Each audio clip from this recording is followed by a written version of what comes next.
voici au musée Ingres de Montauban devant de magnifiques tableaux de Jean-Auguste Dominique Ingres. Ils sont fascinants par leur précision, leur couleur, mais surtout par leur composition. Ce célèbre artiste employait une quantité considérable de dessins pour construire ces tableaux qui changeaient constamment au gré de ses exigences. Mais contrairement aux techniques artistiques de son époque, il lui fallait dessiner avec un procédé rapide, propre et extrêmement précis, mais aussi solide et modifiable à volonté.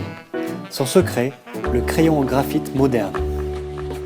Tout commence lorsque l'Angleterre découvre en 1560 dans le Cumberland la seule mine au monde de graphite pur, du carbone en milieu naturel utilisé comme craie noire. Cette mine alimente toute l'Europe, mais le blocus imposé aux Anglais par Napoléon à la fin du XVIIIe siècle oblige la France à trouver un substitut efficace. C'est alors que Nicolas Conté invente en 1795 le crayon au graphite moderne. Contenant du graphite français broyé, il est mélangé à de l'argile blanc, puis cuit et inséré dans une tige de bois.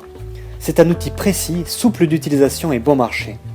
Il est très vite utilisé par de nombreux artistes français de cette époque, David, Delacroix, Géricault, mais surtout Ingres.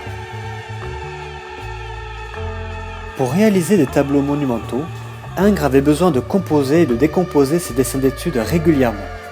Sur du papier velin, lisse et sans grain, par opposition au papier verger, plus rugueux avec du grain, il commençait par créer une composition constituée de plusieurs études d'après nature qu'il découpait et recollait entre elles. La précision graphique du crayon au graphite lui permet d'ajuster rapidement les détails et d'effacer le superflu sans dénaturer le dessin.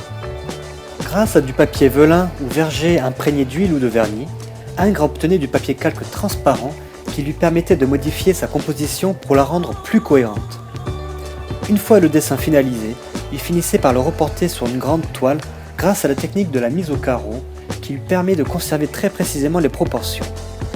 Le tableau pouvait alors être commencé sans revenir sur la composition. Ingres, qui attachait une importance capitale au dessin, a su utiliser à son profit les outils et les supports artistiques alors en pleine révolution, et ainsi devenir cet artiste dont les chefs-d'œuvre sont renommés pour cette folie de la ligne juste.